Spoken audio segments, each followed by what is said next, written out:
Caros irmãos, no ideal espírita, que as bênçãos de nosso Senhor Jesus Cristo estejam sobre nós. Eu estou me sentindo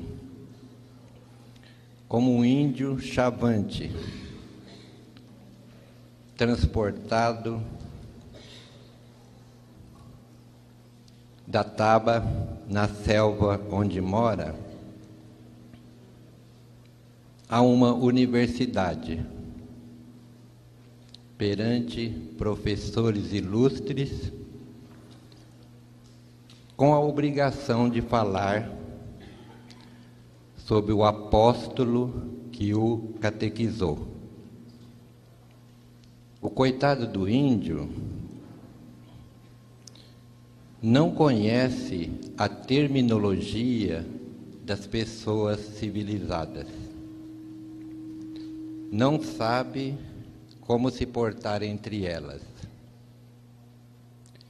Nem mesmo há em sua mente primitiva recursos com que possa tecer uma frase urbanizada. Para falar a verdade, o pobre índio não sabe nem o que fazer com as mãos. Mas pior que isso, seria o índio se negar a falar sobre o generoso amigo que o retirou do charco em que se comprazia. Eu acredito que nosso querido Chico Xavier esteja presente. Se eu pudesse falar com ele,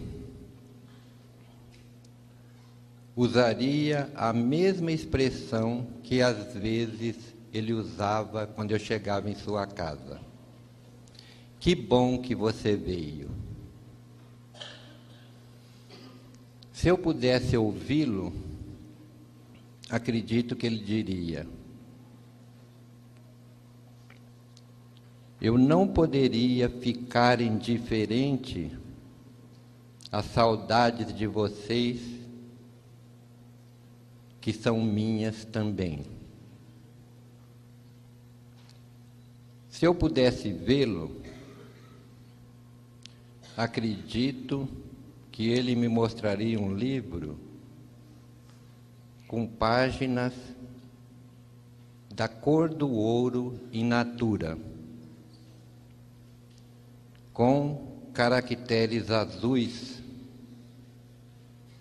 de um azul muito profundo,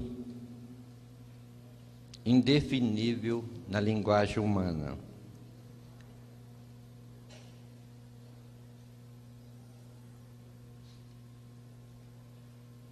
Indicar-me-ia um texto que ele gostaria de deixar como mensagem para o nosso encontro. E ele, o apóstolo, me pediria que o lesse. E eu, o batráquio, que não sirvo para beijar o chão que ele pisou, obedeceria com prazer.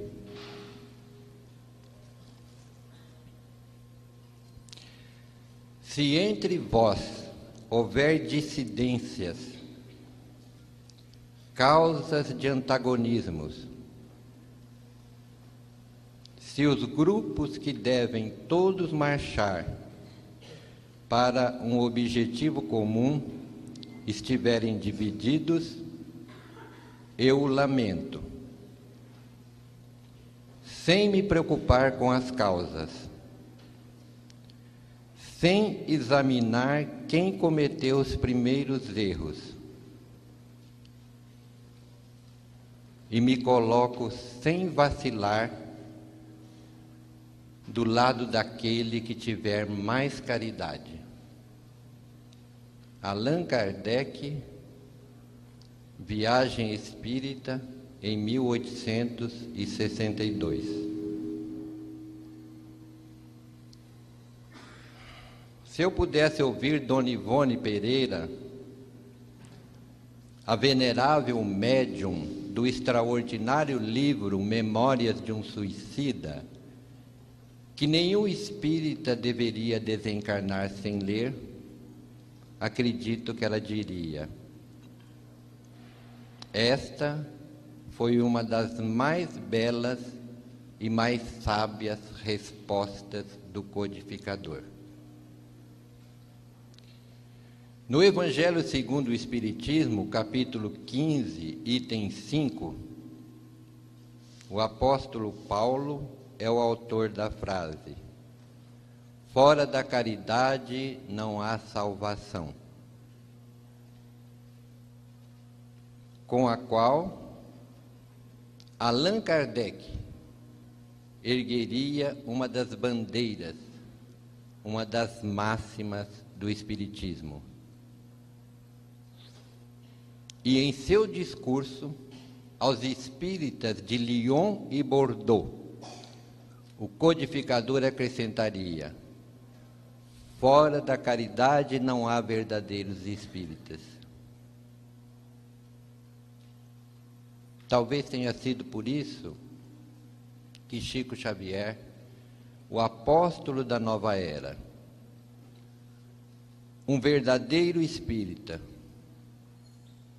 um autêntico cristão, viveu-a em toda a sua plenitude.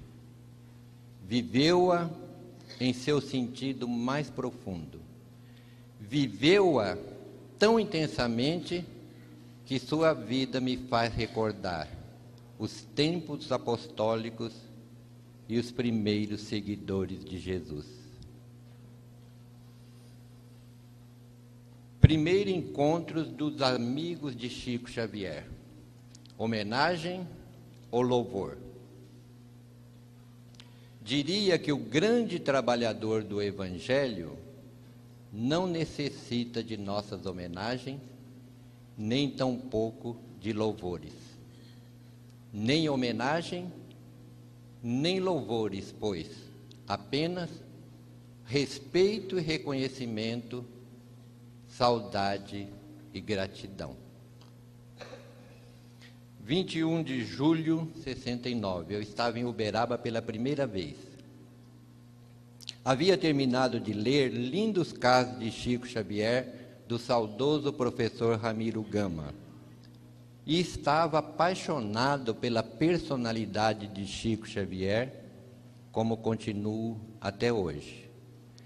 Naquele tempo, a fila para se falar com ele já era grande. Quando eu cheguei na porta da Comunhão Espírita Cristã, ele atendia um grupo de pessoas, estava meio de perfil. Ele levantou a cabeça, olhou para a porta e acenou-me com a mão, chamando-me. Eu permaneci imóvel, esperando que alguém se mexesse. Ninguém se mexeu, ninguém foi, e eu também não fui. A fila andou mais um pouco, ele tornou a acenar-me com a mão. Eu disse: não pode ser comigo, esse homem não me conhece. A fila andou mais um pouco, dava-se para ouvi-lo, ele chamou-me pelo nome: venha cá, Adelino. Eu não vi aquele espaço que me separava dele. Quando eu me dei conta, eu estava grudado em Chico Xavier, feito era ao muro. Quando eu consegui me desgrudar dele, eu disse: Chico, eu tenho 703 perguntas para te fazer. Ele disse: vai fazendo, meu filho, uma de cada vez. Aquela paz dele me desconcertou. Eu nunca tinha conhecido alguém com tanta paz. Ele disse: qual é a primeira? Eu disse: Chico, eu estou vindo para o Espiritismo, eu tenho um anseio intelectual muito grande. Eu nunca entendi a vida como agora. Eu encontrei o sentido da vida. Eu sempre fiz muitas perguntas da vida, e o Espiritismo foi a melhor resposta que a vida me enviou. E eu estou com medo de fazer uma faculdade e a tese materialista me roubar o pouco Espiritismo que eu tenho. Ele disse: não, nós precisamos estudar. Deus tem mandado livros aos homens. O primeiro livro que Deus mandou aos homens foi um livro de pedra, os 10 mandamentos de Moisés. Psicografia na pedra, Moisés era médium psicógrafo. Depois falou do Velho Testamento, do Novo Testamento, das obras de Allan Kardec. Claro que sua humildade não o deixaria falar de seus livros. Aí ele me deu a primeira resposta: mas não adianta ser sábio sem ter amado primeiro. Qual é a segunda? Ele disse: eu sou muito procurado por comunistas, socialistas, que querem a mudança do regime. Excluindo esse pessoal que faz passeata na rua, enquanto os pais estão pagando a faculdade e mantendo o lar, aquela meia dúzia que quer a mudança do regime por amor ao povo que está sofrendo. Ele diz: se você tem o amor no seu coração, você não precisa de um regime que te obrigue a dividir. Divida agora. Por que você vai esperar ser obrigado a dividir?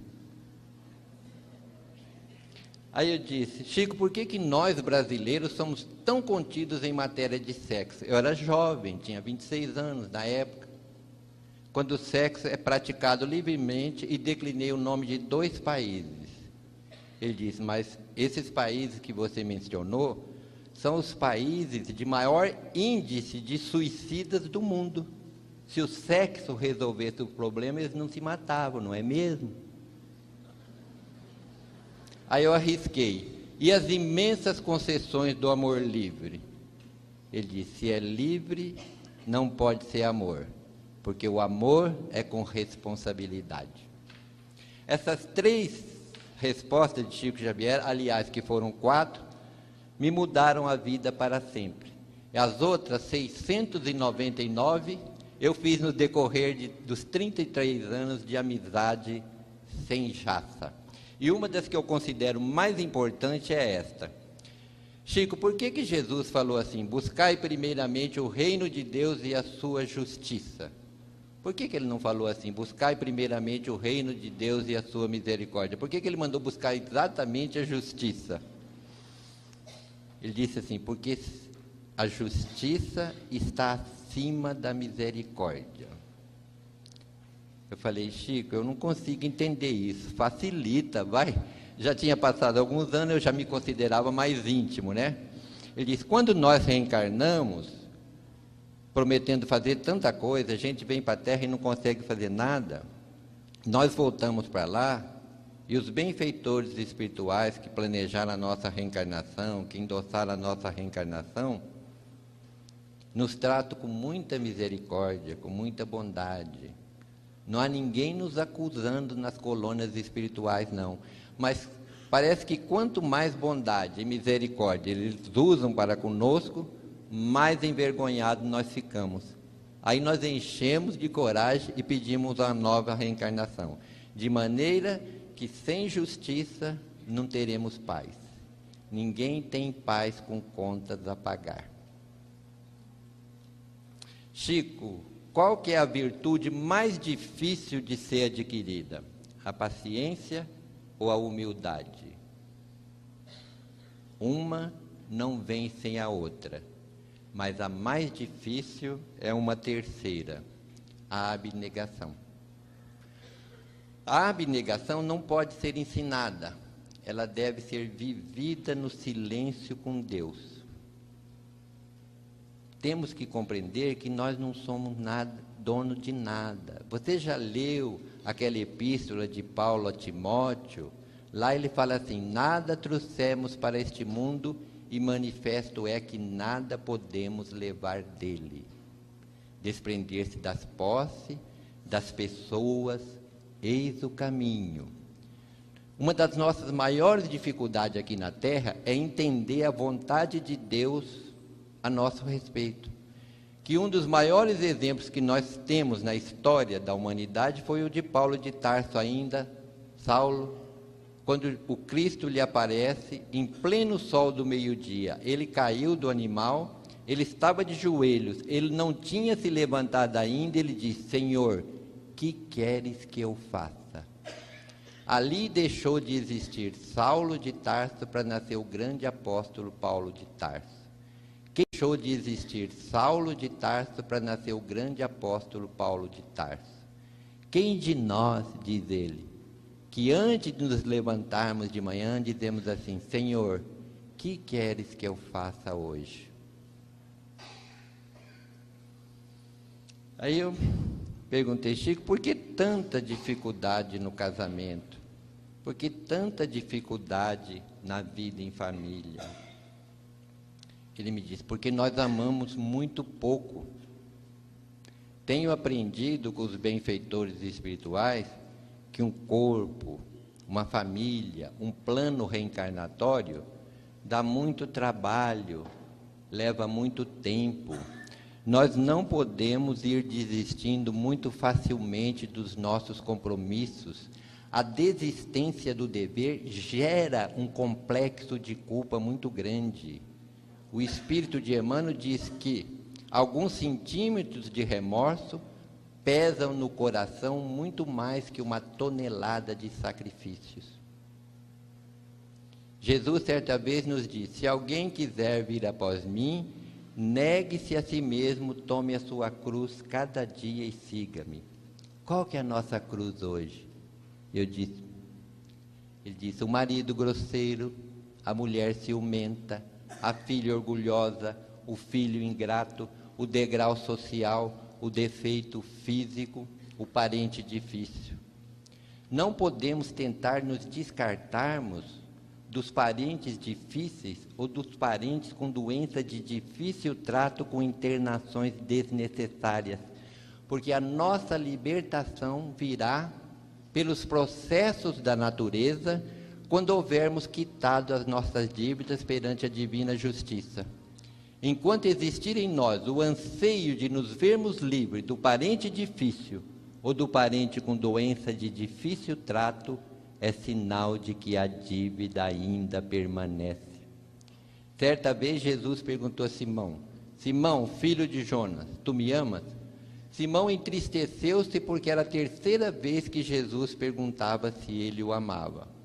E disse: Senhor, tu sabes todas as coisas, tu sabes que eu te amo. Jesus lhe respondeu: apacenta as minhas ovelhas, isto é, tome conta do meu rebanho. Interessante notar que Jesus não perguntou: Simão, você tem inteligência, cultura, dinheiro, propriedades, bens, você é casado, você tem filhos? Perguntou se ele o amava, como a nos indicar que se nós tivermos amor, todas as nossas dificuldades ficarão suportáveis.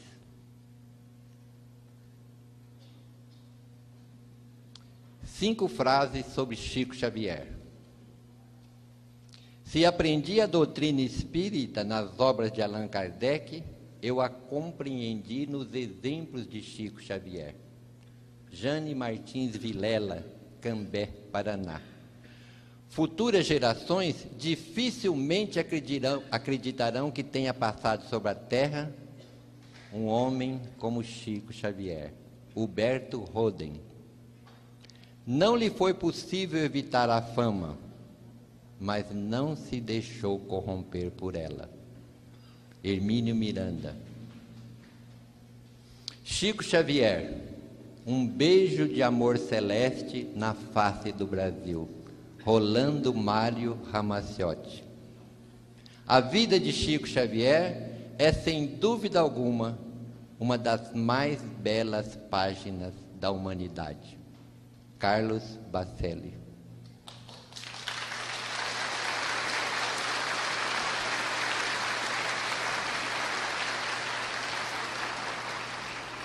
Cinco frases de Chico Xavier. A Terra sem Jesus seria como um planeta sem luz. Justiça sem misericórdia é como terra sem água. A culpa só se resolve com amor e trabalho. Não é porque não temos pé que temos o direito de menosprezar a dor da unha encravada de nossos irmãos. Quem chuta um animal é porque ainda não aprendeu a amar.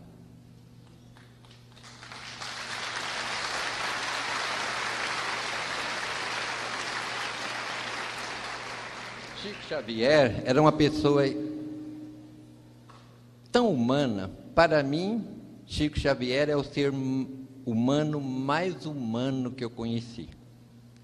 Ele gostava, ele era um manancial de casos, e ele os contava com tocante ternura e simplicidade. Ele os contava não com a intenção de fazer adeptos ou convencer. Ele os contava porque ele gostava de conversar, gostava do contato com as pessoas, gostava de gente. Mas era um homem muito bem-humorado, gostava de contar e de ouvir boas anedotas. No tempo do Valdo Vieira, quando os dois varavam a madrugada datilografando as mensagens psicografadas para enviar para as editoras, um besouro entrou pela janela, deu umas voltas na sala e caiu dentro da máquina do Valdo. O Valdo pegou o besouro, atirou-o no chão, o besouro deslizou, foi lá bater no fundo da parede e ficou lá alguns minutos. Levantou o voo novamente, deu umas voltas na sala e caiu dentro da máquina do Valdo novamente. O Valdo pegou o besouro e atirou de encontro à parede, lá no alto, desta vez com mais força. O besouro bateu na parede, caiu, ficou com as patas para cima, fez um esforço, levantou novamente, deu umas voltas na sala e vinha voando que nem um avião com defeito na asa, né? Caiu dentro da máquina do Chico. O Chico levantou-se, pegou o besouro e disse: meu irmão, se o Valdo não conseguiu te desencarnar, é porque você deve ter uma missão para cumprir na Terra.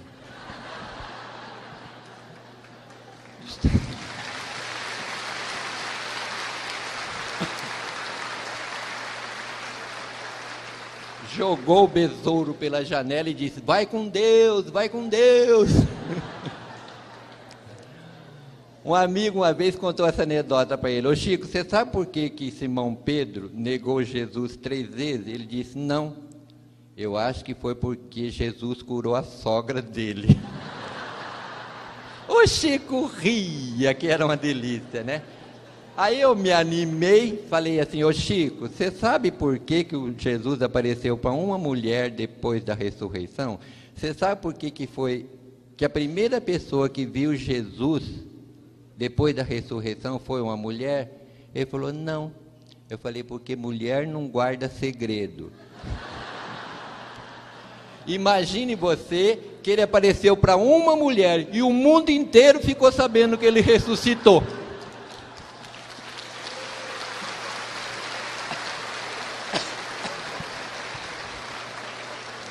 Aí ele nos contou uma anedota.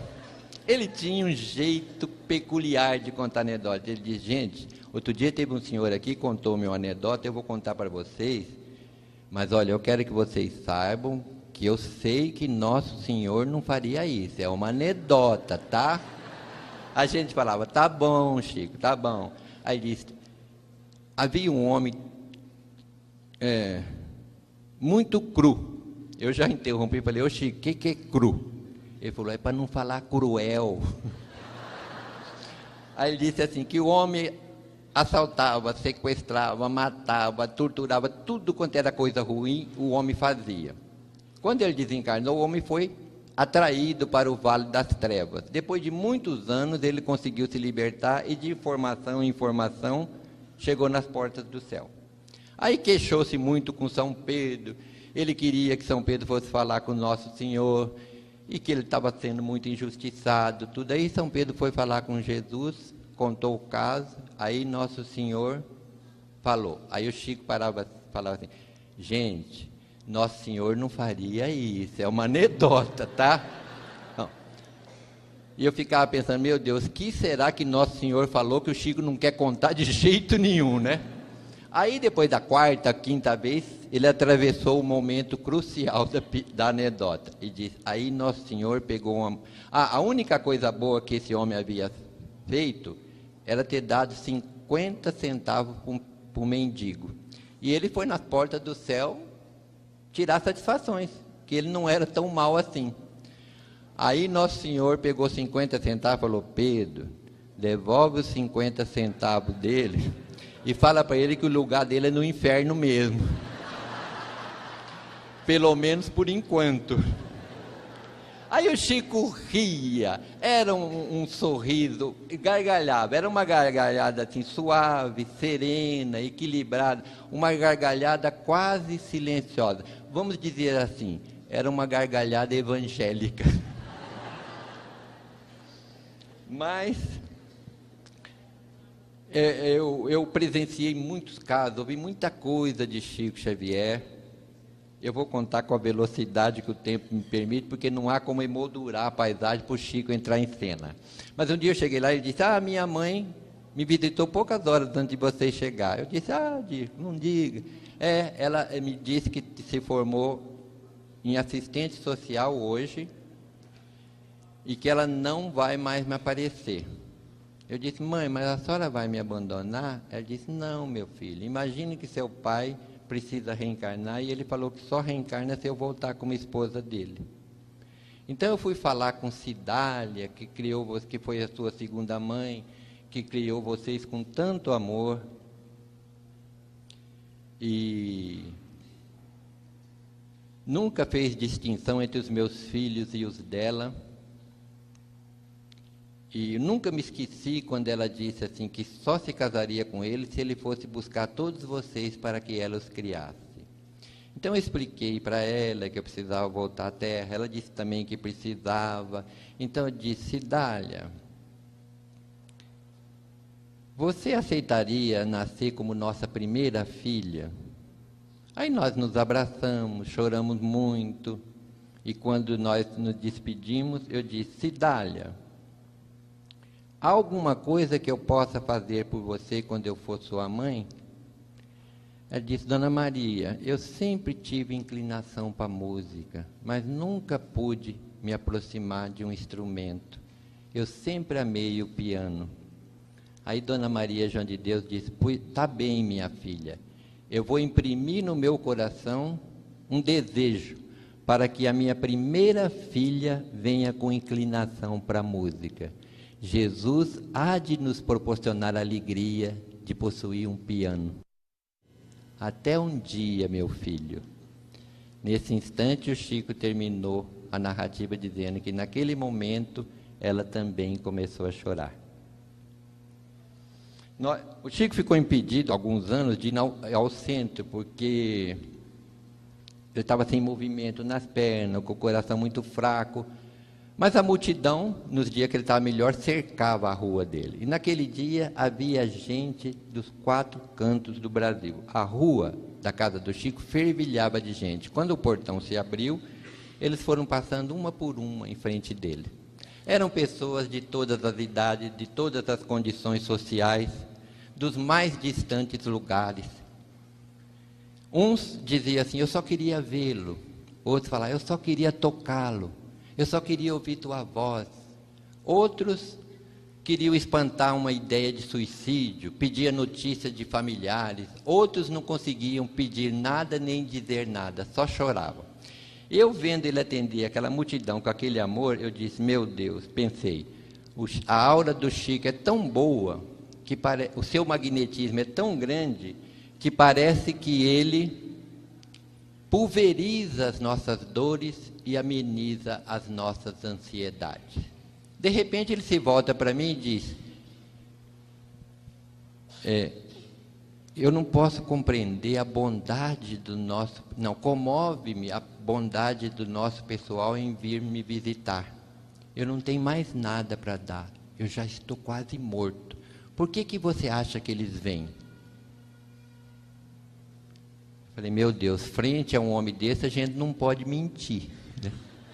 Nem de dizer qualquer coisa que venha ferir a sua humildade, se bem que ele sempre disse que nunca se considerou humilde. Aí eu me lembrei de Jesus. Quando Jesus veio ter conosco, a multidão cercava Jesus aonde quer que ele fosse. Basta lembrar que quando aquela mulher que toca a beirada da túnica, que sofria de um fluxo sanguíneo, ele para e diz: quem tocou as minhas vestes? Simão Pedro diz: o senhor vai querer...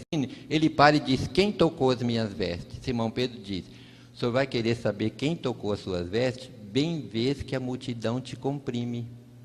Não, Simão, alguém tocou as minhas vestes, porque de mim saiu uma virtude. Então a multidão cercava Jesus. Quem leu o Novo Testamento sabe. Zaqueu, que segundo a narrativa evangélica era um homem de pequena estatura, mas era tanta gente em volta de Jesus que ele não conseguia ver Jesus. Então ele formou para onde Jesus ia, correu na frente, subiu num sicômoro, uma árvore. Pelo menos ele ia ver o profeta famoso que ia passar ali debaixo da árvore. Quando Jesus vai passando debaixo da árvore, ele olha para cima e diz: Zaqueu, desce depressa, porque hoje me importa hospedar na tua casa. Gente, eu acho que Zaqueu não desceu, ele deve ter caído da árvore. Porque ele só queria ver Jesus. Jesus fala com ele e diz que vai se hospedar na casa dele. No entanto, Zaqueu, posto na presença do Senhor, diz: Senhor, se eu prejudiquei alguém, eu vou devolver quadruplicadamente. Uma vez Jesus estava numa casa, era tanta gente na rua, quase estrada empoeirada, a casa estava cercada de gente, pisoteando a horta, as flores.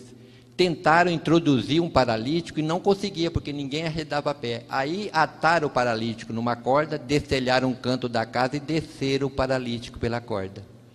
Então a casa do Chico me fez recordar essa casa que Jesus estava. A multidão lá fora, o povo se comprimindo, pisando nos seus canteiros de flores, aquele entra e sai. E ele estava olhando para mim, esperando a resposta. Eu olhei para ele e falei: ô Chico, eu acho que eles estão com saudades de Jesus. Ele olhou para mim assim, acho que ficou tão surpreso com a minha resposta, e eu mais ainda, né? Mas ele continuou atendendo a multidão. Todo mundo beijava a mão dele e ele beijava a mão de todo mundo. Isso já era quase meia-noite, tinha começado 7h30, 19h30, os lábios do Chico estavam ralados, sangrando. Eu fiquei com tanta pena daquele homem, nos seus 88 anos, beijando a mão de todo mundo. Eu disse: ô Chico, por que você beija a mão deles? A força e a humildade da sua resposta continuará sacudindo-me e emocionando-me para sempre. Ele disse: porque eu não posso me curvar para beijar os pés. Ai, aquilo me doeu até, né? Então, para mim era o representante de Nosso Senhor na Terra, né? Nesses 33 anos que eu vim a Uberaba, eu conheci muita gente. Gente boa, gente meio boa e gente menos boa. Alguns o tempo vai apagando da memória, mas ele nunca vai ter força suficiente para apagar esse personagem. Naquele tempo que as sessões do Chico se estendiam pela madrugada, ele chamou minha atenção pela alegria com que ele chegava perto do Chico. Os olhos dele quase se inundavam de luz. Era sempre o último da fila. Ele vinha com aquele passo cansado, trôpego, né? Ele tinha a pele muito escura, o cabelo enrolado, uma ferida, quase sempre uma ferida nos lábios, pés rachados. Chamava-se Jorge. Eu acredito que o Jorge deve ter tomado muito pouco banho na vida dele, porque seu corpo franzino, magro, mal alimentado, exalava um odor desagradável. Ele tinha na boca alguns dentes apodrecidos, e quando ele falava, o hálito dele era quase insuportável. Quando ele chegava perto do Chico, o Chico perguntava para ele: Jorge, como é que vai a vida? Ele disse: tio Chico, eu acho a vida uma beleza. Ele falava assim meio de soquinho, né? Como é que foi a viagem? Ele morava tão longe que o Chico chamava a vinda dele ao centro de viagem. Tio Chico, eu vim parando debaixo das árvores, olhando as flores que Deus plantou. O que você mais gosta de olhar, Jorge? O azul do céu, tio Chico. Às vezes eu penso que Nosso Senhor Jesus está me espiando por detrás de uma nuvem. E o Chico conversava com o Jorge 5, 10, 15 minutos. Eu falava: meu Deus, por que o Chico não diminui o tempo do Jorge? e dá mais tempo às outras pessoas. Teve gente que viajou milhares de quilômetros, veio de Fortaleza, Manaus, e ele mal pegou na mão dele, ele perde tanto tempo com esse cara aí. Mais tarde eu fui entender que somente o Chico Xavier seria capaz de parar para ouvir e entender o Jorge.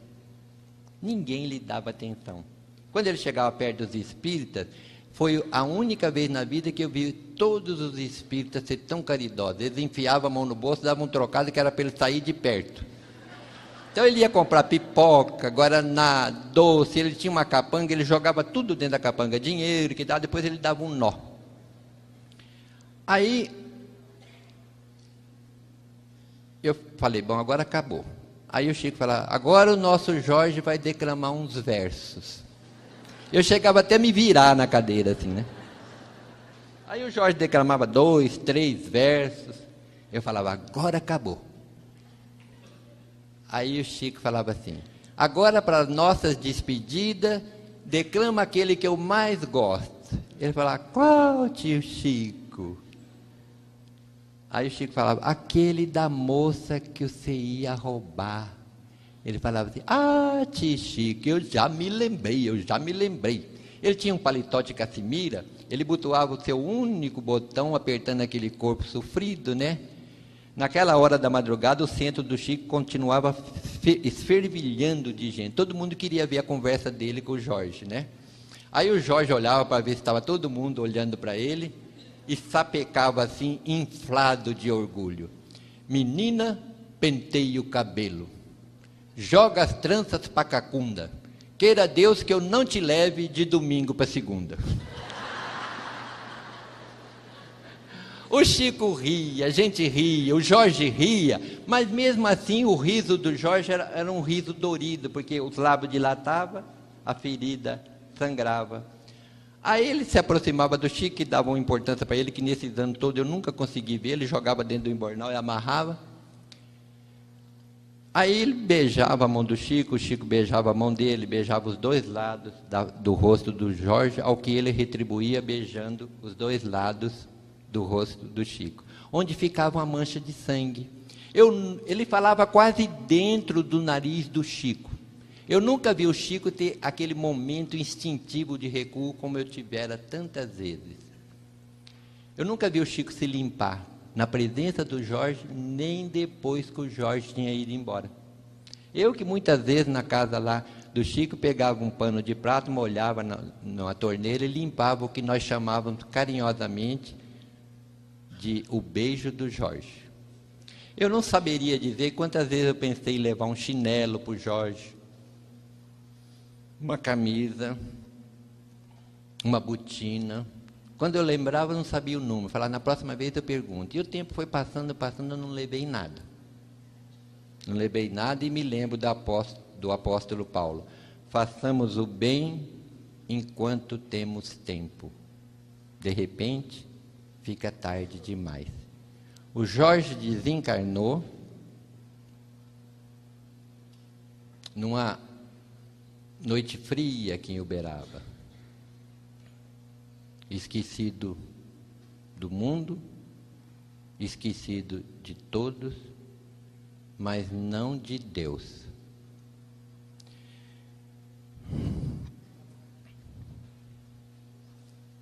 Contou-me o Chico Xavier,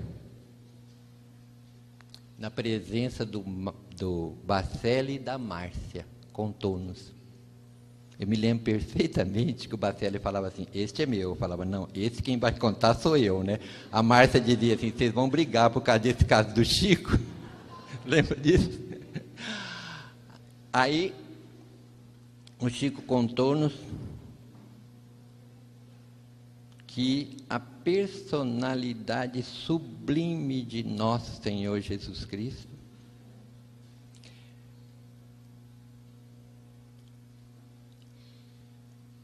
veio pessoalmente buscar esse homem de pele escura, cabelo enrolado, feridas nos lábios, pés rachados, mau hálito, mau cheiro.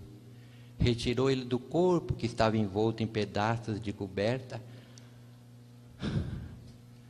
aconchegou-o de encontro ao peito e voou com ele para o espaço, como se carregasse o mais querido dos seus filhos. Não vos deixarei órfãos, estarei convosco até o fim dos séculos. Ele não faria uma promessa que não pudesse cumprir. Um dia eu estava no Acre, considerado o estado mais pobre da federação, eu estava num sufoco. Eu não vejo espírito, não ouço espírito, não sinto espírito, mas na minha imaginação, eu tive a impressão de ver, porque tinha muita gente, eles pensavam porque eu era amigo do Chico, sabia alguma coisa, né? Eu tive a impressão que o Jorge entrou pela porta da federação, veio andando, chegou perto e disse assim: conta minha história para eles, senhor. Há 2 anos eu estava em Portugal, no Centro Espírita Casa do Caminho, de nosso irmão Rui Marta e nosso irmão Joaquim, que vieram especialmente para esse encontro, também num sufoco. Quando eu olhei para a porta lá do centro do Rui, eu tinha a impressão, ou a minha imaginação, que o Jorge entrava e dizia assim: conta a minha história para eles, senhor. E hoje, quando eu estava terminando, com saudade de Jesus, eu tive a impressão de que ele atravessou o corredor,